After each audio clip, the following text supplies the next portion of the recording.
नमस्ते सभी लोगों को। कैसे हो आप सब लोग? आशा करता हूँ सब मस्त होंगे और स्वस्थ होंगे। और मेरे बाजू में यहाँ पे वे प्रोटीन कॉन्सेंट्रेट रखा है, यहाँ पे प्लांट प्रोटीन रखा है, और वो पी प्रोटीन तो रखना भी नहीं चाहिए मुझे, ठीक है। ऑलरेडी मैंने उसके ऊपर 2 वीडियोस बना चुका हूँ। एक में अनबॉक्सिंग एंड रिव्यू किया है और एक में एडवांटेजेस एंड डिसएडवांटेजेस बताया है। एंड भाई 2 साल से ये पड़ा है, मैंने इसको कंज्यूम नहीं किया है ना फेंका है, क्योंकि मैं इसके ऊपर और एक वीडियो बनाना चाहता हूँ। पॉइंट बाय पॉइंट मैं आपको इसके बारे में बता देता हूँ, तो आप लोगों के लिए बहुत ही आसान हो जाएगा डिसीजन मेकिंग, कि आपको वही ओल्ड वे पे स्टिक करना चाहिए जो आज भी लोग अफोर्ड कर सकते हैं, बट उतना उनको लगता नहीं है वर्थ कौन से ब्रांड पे ना जाना चाहिए। बहुत कंफ्यूज रहते हैं भाई, पहली बार पैसा डालते हैं। मैंने भी पहली बार पैसा डाला था और मैंने तो बहुत ही बुरा प्रोटीन पाउडर लिया था इतना पैसा डाल के भी। मेरा फर्स्ट परचेज इतना बुरा था और मैं नहीं चाहता किसी और का हो। यही मेरा सोल पर्पस है प्रोटीन रिव्यू स्टार्ट करने का सबसे पहले तो, क्योंकि मेरा शुरुआत बहुत बुरा था भाई। मैं बहुत बुरा फंसा था कुछ ब्रांड्स के थ्रू। आगे बढ़ने से पहले मैं बता दूं, देखो दोनों ही प्रोटीन पाउडर अपनी अपनी जगह पे है, दोनों की ही अपने एडवांटेजेस है और डिसएडवांटेजेस है। तो इन दोनों में से क्या चूज करना रहता है वो एक्चुअल में आपका डाइटरी प्रेफरेंस क्या होता है, कैसे टाइप का डाइट ले रहे हो, क्या कर रहे हो, क्या आपका बजट है, क्या आपका गोल है, ठीक है। तो ये सब चीज़ें आपको एक परचेज डिसीजन पे लेके आ सकता है, वरना दोनों में से कोई भी चीज़ बुरी नहीं है। मैं दोनों ही कंज्यूम करता हूँ। सो सबसे पहला पॉइंट, प्रोटीन क्वालिटी। देखो वे प्रोटीन के मामले में क्या होता है कि प्रोटीन का जो अमीनो एसिड प्रोफाइल होता है वो कंप्लीट होता है, तो क्वालिटी ऑफ कोर्स बेटर ही रहेगी। हालांकि उसके ऊपर सबसे टॉप पे जो आप देखते हो ल्यूसिन, ठीक है, ल्यूसिन, आइसोल्यूसिन, वैलिन, ये सब सबसे टॉप पे जो अमीनो एसिड कभी भी आता है, कभी भी जब पीछे किसी प्रोटीन पाउडर के अमीनो एसिड प्रोफाइल दी गई है तो सबसे टॉप पे आता है ल्यूसिन। तो मसल ग्रोथ के लिए सबसे ज्यादा इंपॉर्टेंट रहता है। तो भाई वो कंटेंट, वो जो लेवल्स होते हैं वो काफी ज्यादा अच्छे खासे हाई रहते हैं उसमें।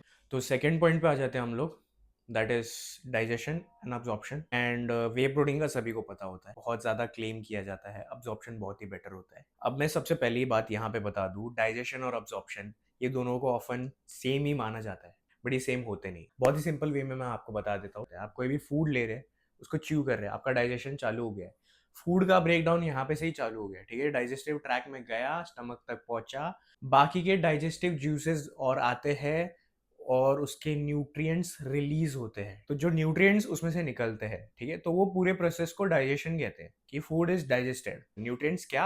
आपके वही मैक्रोज, यानी कार्ब्स, प्रोटीन, फैट्स एंड बाकी के जो माइक्रोज होते हैं वो हो गए आपके विटामिन्स, मिनरल्स एंड स्टफ। तो ये जो वे प्रोटीन होता है इसका बस एक ही कमी होता है, डाइजेशन का। इसलिए आप देखेंगे बहुत सारे प्रोटीन पाउडर्स में आता है कि इसमें एडेड एंजाइम्स है।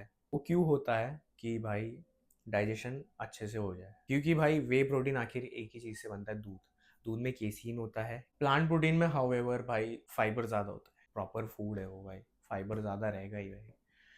तो फाइबर ज़्यादा रहता है, गट हेल्थ अच्छा रहता है, कोई दिक्कत ही नहीं होती है, उस हिसाब से डाइजेशन उतना भी बुरा नहीं होता है। Third point, muscle growth and overall performance की बात कर लेते हैं। वे प्रोटीन में ल्यूसिन का कंटेंट बहुत हाई रहता है। ल्यूसिन एक बहुत ही इंपॉर्टेंट अमीनो एसिड है, मसल प्रोटीन सिंथेसिस में सबसे ज़्यादा एड करता है, ठीक है। मसल प्रोटीन सिंथेसिस क्या?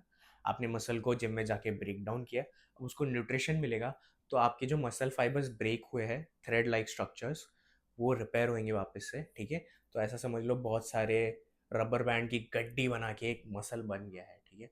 तो जो टूटे हुए रबर बैंड्स निकाल के नए लगा दिए और अब वो भी तगड़ा है। Fourth point is like nutrient का कंटेंट और हेल्थ बेनिफिट क्या है। बहुत ही सिंपल है भाई, कुछ न्यूट्रिएंट्स इसमें कम ही रहेंगे, क्योंकि भाई मिल्क का डेरिवेटिव है, वेर ये प्रॉपर फूड का डेरिवेटिव है, ठीक है। प्रॉपर फूड, वो भी 2 फूड्स को मिलके बनाया गया है, तो न्यूट्रिएंट के मामले में कम ही होंगे। सो पर्टिकुलरली ऐसे न्यूट्रिएंट जो इम्यूनिटी को बूस्ट करते हैं, I guess immunoglobins, lactoferrins and stuff, okay. So भाई वो सब ये इम्यूनिटी में थोड़ा सा लैक करता है। सो बहुत सारे वे प्रोटीन में भी आपने देखा रहेगा, उसमें रहता है कि हमने एडेड इम्यूनिटी बूस्टर्स डाले हैं, हमने ये अश्वगंधा डाल दिया है, कि क्या क्या चीजें डाल दी है भाई। पांचवा पॉइंट तो भाई मैं एक एलर्जी ऐड कर देता हूँ। तो देखो भाई, कोई लैक्टोज इंटॉलरेंट है तो उसको ये नहीं जमेगा, उसको यही लेना पड़ेगा। ये आप ऐसा भी बोल सकते हो कि किसको क्या प्रेफरेंस रहता है, किसको क्या जमता है। एक होता है ना इन्वायरमेंटल इम्पैक्ट, ये चीज़ मैंने क्यों सोची भाई, क्योंकि मेरा लास्ट वीडियो अगर आपने नहीं देखा होगा तो यहाँ कहाँ पे आई बटन पे आ जाएगा। सो उसमें एक सर्टिफिकेशन था, एक टैग लगा हुआ था नेचुरल टीन के प्रोटीन पे कि it is derive from cows जिनको स्टेरॉयड के इंजेक्शंस नहीं दिए जाते। सो नेचुरली नेचुरल मिल्क के थ्रू प्रोड्यूस किया जाता है। सो ये पॉइंट मैंने इसके लिए डाला है। कार्बन फुटप्रिंट बोलूँ या क्या बोलूँ, I don't know. Of course भाई इसके प्रोडक्शन में इन्वायरमेंट की लगती तो है भाई, गायों की लगती है। मिल्क प्रोड्यूस होने के लिए उनको इंजेक्शंस दिए जाते हैं मास प्रोडक्शन होने के लिए, और उनको ग्रास भी फेड करना पड़ता है। बहुत सारे प्रोटीन पाउडर ने देखा होगा कि ग्रास फेड, नहीं तो कभी कभी उनको कुछ और भी खिलाया जाता है। इन सब चीज़ों में डिपेंडिंग अपॉन व्हाट दे ईट, कहाँ पे रहते हैं, क्या है, इन्वायरमेंट पे इम्पैक्ट पड़ ही सकता है बहुत सारी चीज़ों से। You know that cows fart methane right, and this is like भाई पौधा है ये, ग्रेन्स मतलब पौधे हैं भाई ये, इसमें क्या ही इन्वायरमेंटल इम्पैक्ट आएगा, अगर होगा भी तो इससे तो कम ही होगा। बॉटम लाइन भाई, बहुत सारे जन इसी चीज़ का वेट कर रहे होंगे। कंक्लूजन भाई, आपको मसल ग्रोथ चाहिए, आपको फ़र्क नहीं पड़ता है कि भाई क्या इम्यूनिटी लेगी, क्या डाइजेशन लेगा, क्या क्या मतलब आपको आपका डाइट आपके हिसाब से अगर परफेक्ट है, अच्छा खासा डाइट है, आप स्ट्रिक्टली मशीन्स पे स्टिक हो, आप प्रॉपर बॉडी बनाना चाहते हैं, लीन मसल मास चाहते हैं आप, मतलब बॉडी बिल्डिंग के जैसे प्रेप होता है ना वैसे ही टाइप में अगर आप कर रहे हैं कुछ, like that's good, go for this. But अगर आपके कुछ प्लान्स है, प्लान्स मतलब आप ऐसे कुछ चीज़ें फॉलो करते हैं, जैसे आप वीगन है या फॉर सम रीज़न आपका गट सपोर्ट नहीं कर पा रहा है भाई, या आपको गट हेल्थ ही अच्छी चाहिए, जो कि ऑफ कोर्स डेयरी से तो नहीं होता है भाई, डेयरी से फार बेटर ग्रेन्स होते हैं गट हेल्थ के लिए फाइबर की वजह से, या फिर आपका जो डाइजेशन है, लाइक डाइजेशन ही नहीं हो पा रहा है भाई, जैसे मेरा नहीं हो पाता है, तो फिर भाई गो फॉर दिस भाई। एंड इट्स ओके भाई, थोड़ा सा कम ल्यूसिन कंटेंट से कुछ नहीं होगा। मैं भाई मीट खा लेता हूँ जनरली, वो मीट से तो आपको ल्यूसिन का अच्छा कंटेंट मिल जाएगा, तो फिर ठीक है, चल जाएगा मेरे को ये। बॉटम लाइन देखो, बहुत सिंपल सी बात है, आपके जो चॉइसेस है वो आपके ऊपर डिपेंड है। मैंने आपके लिए बहुत सिंप्लीफाई कर दी चीज़ें। आई होप आपको वीडियो पसंद आया होगा। आगे बने रहिए, बहुत सारे इन्फॉर्मेटिव वीडियोस आएंगे। सब्सक्राइब कीजिए, हम लोग 1000 के बहुत करीब है।